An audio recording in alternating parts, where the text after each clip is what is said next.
Was it to become a king, a ruler? But the Quraysh offered him that. And he said, even if they put the moon in my left hand and the sun in my right hand, I will not stop giving this message. So it wasn't wealth, it wasn't, you know, to become a ruler, a king. So one has to then ask the question, what was it that this person came with? He was clearly sincere. And if you believe that, accept that, then alhamdulillah, it's time to say the shahada, bro. I mean, you know, don't waste any more time. Because I'd say one thing to you, brother, you know, I meet a lot of people and they want to reach a point of conclusive proof and evidence that is beyond that which they expect for anything else. So the evidence I believe that Islam provides is more than sufficient to accept it, but the bar they set is so high that for anything else, if it were to be accepted, they would accept it without any question. Oh, you think that, okay, no, when I set the bar, it's not specifically for Islam. Yes. It's for everything. I'm not making it personal. I'm just saying, but generally, this is what I found. That, you know, so I've had one person say to me, I said, what would make you believe? He said, well, if God came down from the clouds and he pointed his finger at me and he said, I want you to believe in me. So I looked at him and I said, be honest. Would you become Muslim if that happened? You know what he said? What did he say? He goes, no, I wouldn't. Oh my gosh. Right? And Allah actually says this in the Quran. Is that right? Yeah, chapter 15. Alright, what does Allah say about this? I would like you to refer. Allah subhanahu wa ta'ala, he says, and even if we open to them doors in the sky, which they will continue therein to ascend, see everything, heaven, they will say, our eyes have been dazzled. Deceived us, our eyes have deceived us. Magic, this is magic. Someone deceived us. That's what they will say. Even seeing an evidence from that such. Now, that's the essential question that I was going to come to. What would convince you now of Islam?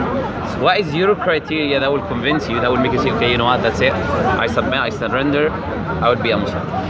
Well, what is the criteria? One of the criteria you mentioned, which was in regards to the Prophet, and you mentioned all the accusations that were made about him. So then I would have to look at his life to make sure that he was actually, because I already believe he exists, like I believe Jesus existed, I already believe the Prophet Muhammad existed. So I would have to be like, is his message, was it sincere, was it corrupt, was it true? And the only way I can know that is by reading his life, rather learning than about him, yes. Because the other part, which is believing a creator, I've already believed that, so that's not like a debate for me. So I already believe in that. I think you've got that, haven't you? I've got this one. I gave it to him last time, mashallah. Thanks very much. Have you read it? I read a few pages, but I've been concentrating on the Quran and looking at a few hadiths, which is the questions I've been asking in regards to. Do you know the Quran says something very beautiful. Yeah, it says that the devil has steps, right? These steps are always the same. I meet people who want to become Muslim, I meet women who don't practice, I meet men who don't practice. It's always the same steps. It's always the same ideas. It's always the same thoughts, right? Let me finish reading this. Okay, when I'm done with the hadith, let me finish reading the Quran. When I'm done with the Quran, let me check a bit of the tafsir, yeah? You know what he's trying to do? Delay. Not only delay, he is trying to until you die. It's not just any delay in 1 year, 2 days, no. His goal is you die. Without uttering these two statements that you believe. Abbas has mentioned this to me in the past when we were talking. You always said, you always would mention to hurry up because nobody lives forever. And you said you're searching for 10 years. Well, not 10 years, I'd say. How long? Much shorter than that. But with the Islam, looking at Islam and other religions, I'd say 2.5 years, not 10. That's still a long time. Because I used to be a Christian, born again Pentecostal. That's a long time. It's a long time, right? When do you think you're willing to take the step? When is that time going to come? You should question yourself on that, right? Because if there is logical evidence, you believe it, you accept it, right? And then you deny admitting it, deny testifying it. And that was the only thing that's going to take you to heaven. And then you die because you're saying, you know what, let me research more. This is what I always say. What is going to change if you become Muslim now and you continue researching, or you just continue researching? I wouldn't want to. If I'm going to commit, then it has to be 100%. I don't want to commit and then. No, I'm not telling you to commit. My point is this. What is the difference? You will continue searching anyways, right? But aren't you supposed to be sure before you become part of it? But the point is that you're sure. No, but I'm sure about one thing that we all agree in. I'm sure about believing in a creator. Sure.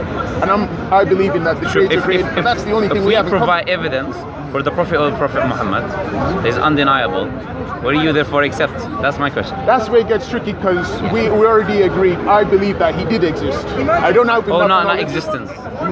That he is receiving revelation from the Creator. Okay, that's where it gets tricky for me. Okay. That's So that part. if we prove that, will you therefore accept?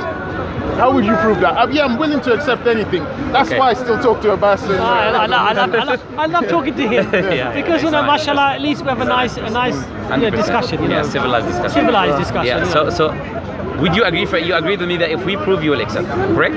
Now I wanna give you one example, just one example, right? Let me first pick up the Quran because I like for you to check what I'm saying, right? So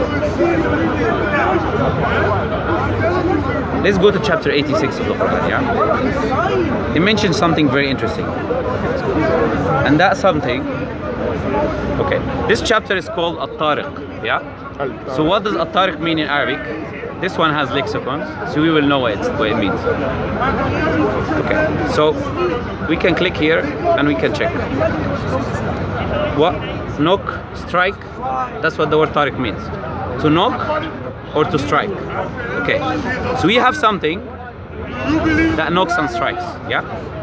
God begins by saying, by the sky above you and by the knocker or striker or hammerer, whatever it is that you wanna, the phrase that you want to put, yeah? And what would make you know what that hammerer is, or what would make you know? You don't know. You're a desert Bedouin in Arabia 1440 years ago, or all of this Muslim community, you don't know. So then God continues to say, An-Najmu Thaqib. So the piercing star. This word, the Thaqib, has two meanings. Could mean highly illuminative and piercing. So it has two meanings. So we have something here. There is a knocker, right? There is a star, highly illuminative and piercing. Now I want you to listen to this and I want you to tell me what you think, yeah? And tell me, what does this sound like? Okay? What does it sound like to you personally? I put for here as well, isn't it? Okay. So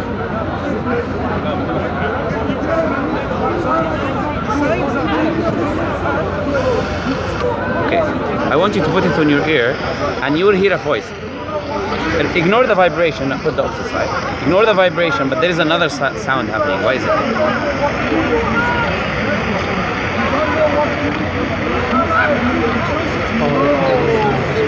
What does that sound like? I can hear it striking at the Okay, so does that sound like something knocking and striking? Yeah. Do you know what that is? The sound of pulsars. Wait. Do you know what a pulsar is? I've heard it when they talk about the universe and they talk about quasars, pulsars and all that. Yeah, I've heard it. Let's see what a pulsar is. Let Google tell us what a pulsar is. Okay. Obviously it's loading the pictures. A pulsar is a highly magnetized rotating star that emits ultramagnetic radiations, and because it's revolving so quickly, it's very shiny. It's so shiny, and it's not only that, it has two piercing lights. It has two piercing lights through the galaxies. Now my question is this, right? Do you know how we hear this sound? How we hear the sound of the pulsar? Yeah, how do we hear it? I don't know, are they recording it No, how do we, stars normally don't make sound, do they? No, they don't. So how do we hear it? I don't know. We have highly advanced equipment that interprets the electromagnetic waves coming from the star that exists today, right? Using this, we can listen to the sound of the star. We can hear what kind of a sound it's making. Is that what the astrophysicists are doing? This is what obviously all of them are doing. You can even hear sounds of planets, not only stars, right? So my point is this, yeah? How would the desert Bedouin Arabian 1440 years ago, you know when the star was discovered? In 1967.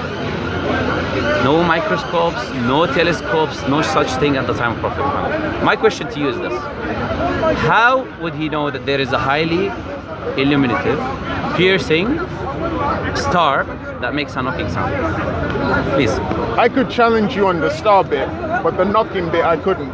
It's impossible. Because the star, because being a Christian, when Jesus was being born, they had the piercing star, which people saw. So that part is not surprising to me. But the part you mentioned, which I was listening to, the knocking part, that part, I've never heard that part. It's not any star, that's the point. It mentions attributes of a certain star, and it gives it a name, a knocker. It gives it a description, a specific star. That specific star is a knocker star. It also is highly illuminative and piercing. Not just any piercing star, any highly illuminative star, no. It's a specific star that exists. My question to you is this: would you agree that it was impossible at the time of Prophet Muhammad?